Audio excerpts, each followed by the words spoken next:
O que você faria com 1 milhão de pontos Livelo? Comece a planejar com a promoção Viva 1 milhão de pontos Livelo. Você pode trocar os seus pontos por uma viagem internacional de primeira classe, trocar o seu celular pelo último lançamento ou viver experiências incríveis de viagem.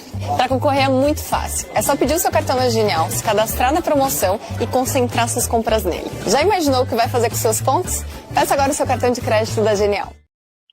Olá, estamos de volta com Conversa com Semastro. Tenho comigo novamente aqui Marilene Ramos. Marilene Ramos é diretora de Relações Institucionais e Sustentabilidade da empresa Águas para o Brasil. Tudo bem, Marilene? Muito obrigado por ter aceito nosso convite novamente. Vai ser um prazer enorme ter você aqui conosco. Obrigada pelo convite, Zé. Bom dia a todos. E é um prazer estar aqui para poder falar desse tema, né, do saneamento, que é um tema tão importante para todos, né, e principalmente num país como o nosso, o Brasil, que ainda sofre com falta de saneamento. Eu acho muito bom que esse realmente é um dos temas mais importantes que a gente tem aí, tanto na questão do saneamento, como na questão da saúde, que é super importante, né? Quer dizer, Marilene, como é que está aí quer dizer, o desenvolvimento aí do marco regulatório, que teve alguma mudança do marco regulatório há pouco tempo? Como é que isso está caminhando? Existe realmente a probabilidade de que a gente tenha o sistema de saneamento no Brasil universalizado no tempo que se espera? Pois é, de fato, o marco do saneamento, ele destravou o saneamento no Brasil, né? Como eu já falei aqui em outras ocasiões, né, o Brasil sofria com um sistema, com um saneamento, tanto a distribuição, tratamento e distribuição de água, quanto a coleta e tratamento de esgoto,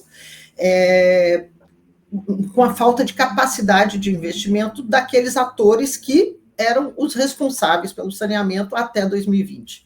Né? É que as companhias estaduais de saneamento, né, como SEDAI, Copasa, Embasa e outras, aí praticamente o Brasil todo com suas empresas estaduais, ou então até na mão das próprias prefeituras e as concessionárias privadas, atendendo aí um universo de cerca de 5% da população. Os outros 95% na mão desses tipo de prestador de serviço. E aí havia uma trava legal, regulatória, para que as concessionárias privadas pudessem, né, participar desse desafio, né, de fazer, de colocar participar do desafio de prover esses serviços. Em 2020 para cá, nós tivemos um avanço gigantesco, né? Hoje, os contratos privados, com concessionárias privadas, como é o caso do Grupo Águas do Brasil, a EGEA, Iguá Saneamento, BRK, tudo isso, hoje já alcança 32% da população. São 178 bilhões de investimentos contratados para acontecer até 2033. Com isso, a meta, né, de alcançar a universalização até 2033, ela vamos avançar muito, ainda temos grandes desafios, né, para fazer acontecer todos esses investimentos, e pode ser, né, alguma coisa vai escorregar aí, mas a própria lei prevê que, principalmente nas regiões onde não existe viabilidade econômico-financeira, né, para fazer os investimentos em prazos mais curtos, essa universalização pode acontecer até 2040. Então, o importante é isso, nós destravamos os investimentos para o setor de saneamento, né, são operações de financiamento aí gigantescas acontecendo, e esses financiamentos estão se transformando em obras efetivas, entregas efetivas. Então, é mais gente com acesso à água tratada e redes de esgoto, estações de tratamento de esgoto chegando aí nos municípios. Agora, Marilene, quer dizer, a gente tem a ver, eu tenho olhado, quer dizer, as debêntures de infraestrutura incentivadas têm sido uma fonte importante de recursos para financiar esses investimentos. Como eu vi aqui, quer dizer, aproximadamente 12 bilhões, que essas debêntures são utilizadas por aproximadamente 12 bilhões de reais foram feitos via debêntures. O fato de que vai ter uma mudança aí na estrutura tributária, vai acabar quer dizer, você vai criar um imposto sobre essas debêntures, você acha que isso vai afetar de alguma forma a questão do saneamento? Com certeza, né? A gente não precisava desse desestímulo no momento que o saneamento está ganhando essa velocidade de investimentos, né, fazendo todas essas operações.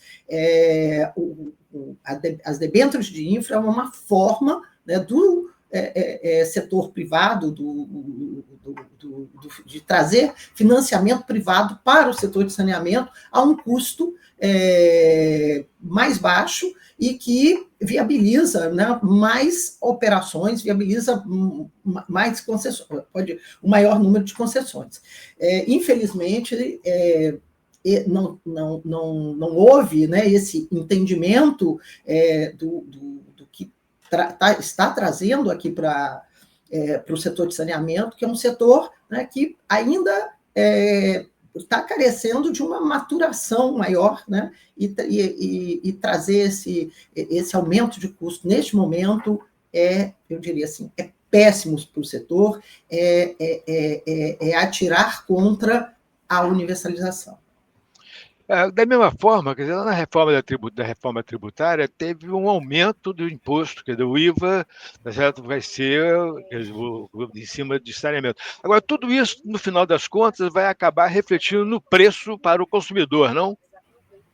Exatamente. E isso hoje já é um problema, né? Porque imagina que nós temos uma população com uma parcela elevada de pessoas que vão estar enquadradas na tarifa social, né? Uma tarifa mais baixa, adequada para a capacidade de pagamento da população de renda mais baixa, vivendo em situação de maior vulnerabilidade. São exatamente essas áreas, né, mais vulneráveis as que mais demandam investimento, porque é onde o serviço, seja de água e principalmente de esgoto, ele não chegou ainda, né? E no momento que a gente já tem o impacto da reforma tributária, onde o setor de saneamento não foi olhado como um setor estratégico que precisava, não era isentá-lo, mas não aumentar a carga tributária que o setor já carrega, né? A gente pagava algo em torno de 9% no total da tributação e vamos passar a pagar vamos chamar assim, tarifa cheia, né? Aí algo em torno de 27%, 28%. Então, isso já vai ter um impacto enorme. E em seguida, esse encarecimento, né, da forma de financiamento do setor. Então, chega a parecer, né, que o governo não está preocupado com o saneamento. Né, não acha que o saneamento seja uma prioridade, seja um setor que precisa ser cuidado, né, e estimulado para que a gente, de fato, alcance universalização. Então, hoje nós temos aí 100 milhões de pessoas sem coleta e tratamento de esgoto, ainda tem algo aí em torno de 30 milhões sem abastecimento de água, e é preciso sensibilizar, né, o governo e o Congresso para esse tema. E a gente tem atuado fortemente, né, através de nossa associação, a ABICOM, que é a Associação dos Concessionários Privados de Saneamento, para buscar, né, compensar de alguma forma e evitar impactos tão grandes sobre uma população que, em grande parte, não tem capacidade de pagar o custo real do serviço. Mas, quer dizer, por outro lado, alguém vai pagar, né? Quer dizer, significa que usou, quer dizer, as pessoas que não tiverem acesso à tarifa social vai provavelmente pagar para aquelas pessoas que vão usar a tarifa social, como é o caso da energia, né? Quer dizer, imagino que essa vai ser a estratégia aí que vai se seguir no marco regulatório do saneamento, da mesma forma que a energia. Mas, Marilene, quer dizer, vocês que estão esperando que efetivamente seja universalizado até 2033, ou você acha que vai ter algum pequeno atraso? Como é que você está vendo? Olha, é aquilo que eu estava comentando, né? Alguma coisa, uma parte, vai escorregar para 2040. Né?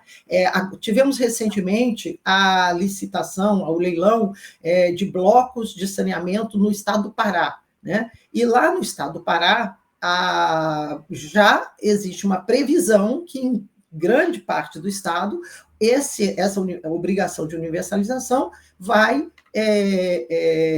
ser até 2040. Outros estados, e quanto mais perto, né, esses leilões acontecerem, o prazo até 2033 é menor. Né? Agora nós temos menos de 8 anos para isso. E é um desafio enorme, porque você imagina a quantidade de rede que tem que ser colocada, né? Rede de água, rede de esgoto, abrir rua, aí os problemas todos, né, que traz, né, a vida da população, construir estações de tratamento de água, construir estações de tratamento de esgoto, é um volume de obras, né, e há questões até ligadas a ter empresas, né, temos capazes de fazer essas obras todas, mão de obra qualificada para construir, para operar, equipamentos, né, tudo isso. Então, é desafiador. Mas, Zé, até 2020, quando nós tínhamos a maior parte do saneamento ou sem contrato, ou com os contratos de programa, né, que eram aqueles celebrados entre os municípios e as companhias estaduais, né, a maioria deles não tinha prazo, não tinha regulação, não tinha ninguém cobrando, fez o investimento, não fez, entregou, aumentou a cobertura, não aumentou. Agora não, agora nós vamos ter, né, crescentemente um cenário de contratações. Esta semana, a CESAM, a Companhia Estadual de Saneamento do Espírito Santo, fez um leilão só da parte de esgoto. Né? Só esse leilão ele vai atender 1,2 milhão de habitantes e são investimentos de 1,8 bi que vão acontecer. Então, há uma previsão aí que até final de 2025 a gente tem aí mais alguns leilões, como o caso de Rondônia, um último bloco do Pará que ainda vai acontecer, e outras PPPs que envolvem investimentos de 42 bi.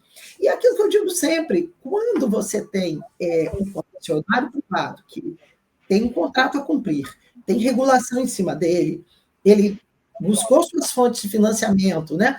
Seja BNDES, Caixa Econômica, FGTS, são financiamentos ou debêntures, né, que estão ali com diversas cláusulas que, se não forem cumpridas, podem ser já até uma penalização ou um vencimento antecipado. Então, no momento que você tem esse nível de contratação, né, contratualização dessas relações, né, entre os concessionários e o poder concedente, o poder público, a coisa muda de figura, né, e acontece. Ok, talvez não seja 2033 a universalização, mas se nós temos hoje um panorama, né, como eu disse, aí, com 100 milhões de pessoas sem acesso à coleta e tratamento de esgoto, se restarem 20 ou 30 que vão ser atendidas num prazo um pouco maior, já terá sido um grande passo que o país está dando, né? Não, sem dúvida, é um passo gigantesco. Agora, olha, deixa eu fazer uma pergunta. Existe uma expectativa aqui no Rio de que só com a privatização da SEDAI, muito provavelmente a Baía de Guanabara ficaria muito mais limpa. É verdade isso? Veja, os contratos, né, com a Águas do Rio, né, que é a concessionária que Aham. atua no entorno da Baía de Guanabara, eles preveem, né, uma ampliação do sistema de esgoto, inclusive com um sistema que agiliza muito isso, que é o chamado sistema de tempo seco, que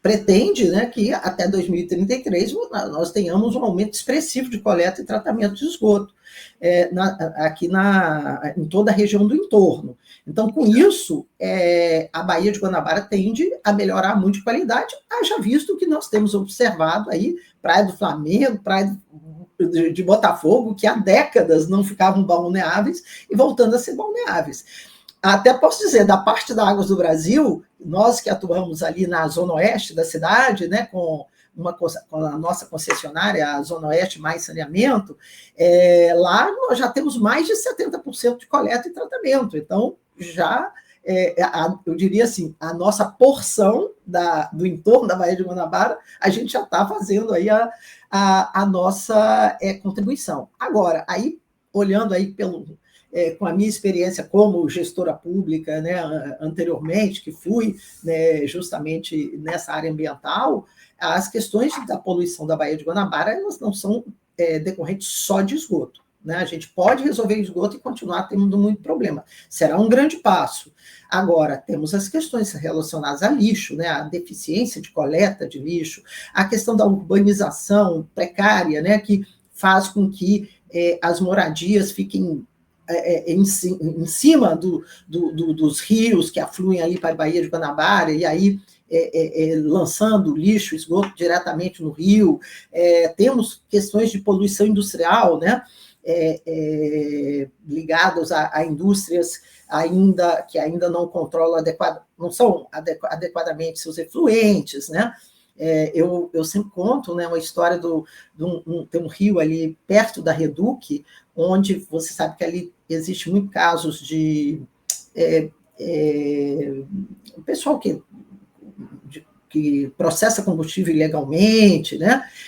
E eles jogam todo aquele resíduo dentro do rio. E um rio lá, o rio Capivari, o rio pega fogo, né? Sozinho. Entra em autocombustão. Então, isso são questões que também precisam ser tratadas, né? Tivemos aí avanços enormes, né, com o encerramento do lixão de Gramacho, o lixão de Itaoca. Com isso a gente reduziu muito a questão de chorume, né, chegando na Baía de Guanabara, mas é complexo, mas melhora. Tanto é que a gente vê isso aí na Praia do Flamengo e na Praia de Botafogo. Não, uma coisa que me preocupa, eu tenho dito isso sistematicamente, quer dizer, na verdade, no Rio de Janeiro, o programa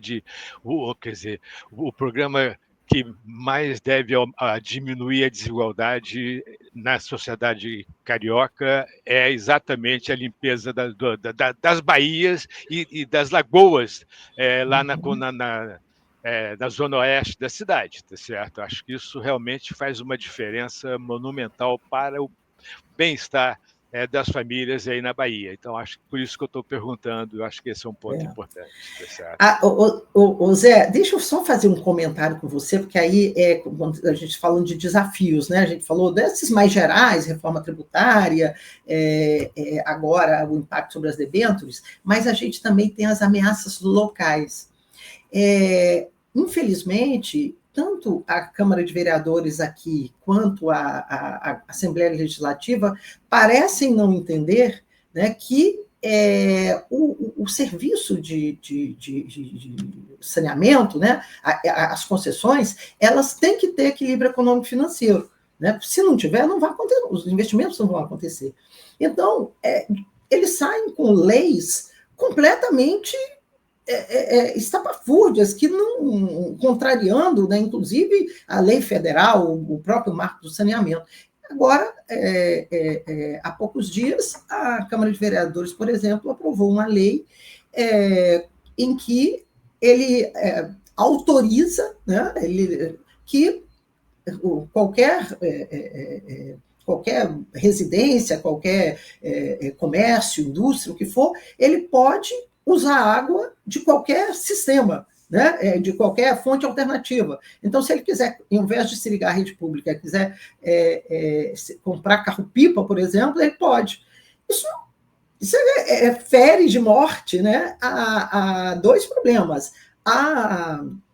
O equilíbrio econômico-financeiro das concessões, né, as concessionárias pagaram outorgas elevadíssimas para terem esse serviço, né, em regime de exclusividade, e depois atenta contra a saúde pública, porque essas fontes alternativas, sejam poços, caminhões-pipa ou qualquer outra, elas não têm controle da qualidade daquela água, né?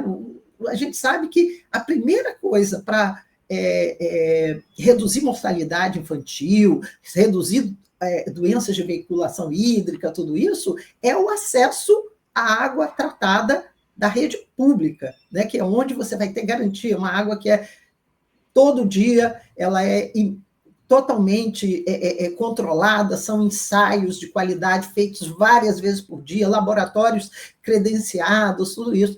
E se aprova uma lei dessa, né? É absolutamente ilegal, né? O Marco do Saneamento determina que onde tem rede pública, seja de água ou de esgoto, existe uma conexão obrigatória e que a água para consumo e higiene humana tem que vir da rede pública, né? O uso de fontes alternativas só é permitido para outros usos, né?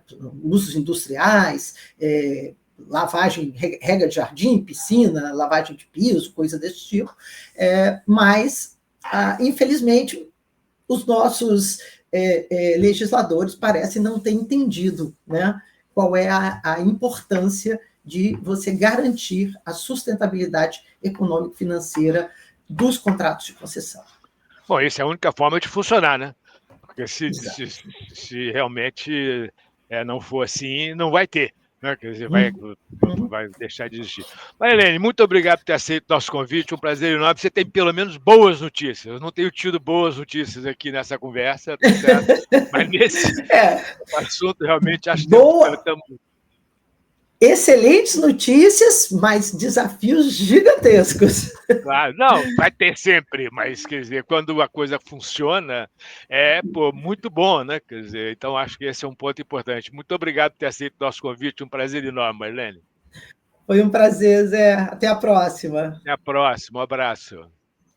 Já pensou em conquistar seu imóvel, seu carro ou até aquela viagem de um jeito fácil, com planejamento, sem juros e sem entrada? Na Genial você contrata consórcios com acompanhamento especializado. Para fazer a contratação, é só acessar o app da Genial, ir até a seção Consórcio, escolher o tipo do bem ou serviço desejado, informar o valor da carta de crédito, analisar as opções de planos disponíveis e cadastrar o seu telefone para que um especialista entre em contato. Você escolhe seu objetivo e a gente te ajuda a chegar lá. Acesse o app e comece seu planejamento com a Genial.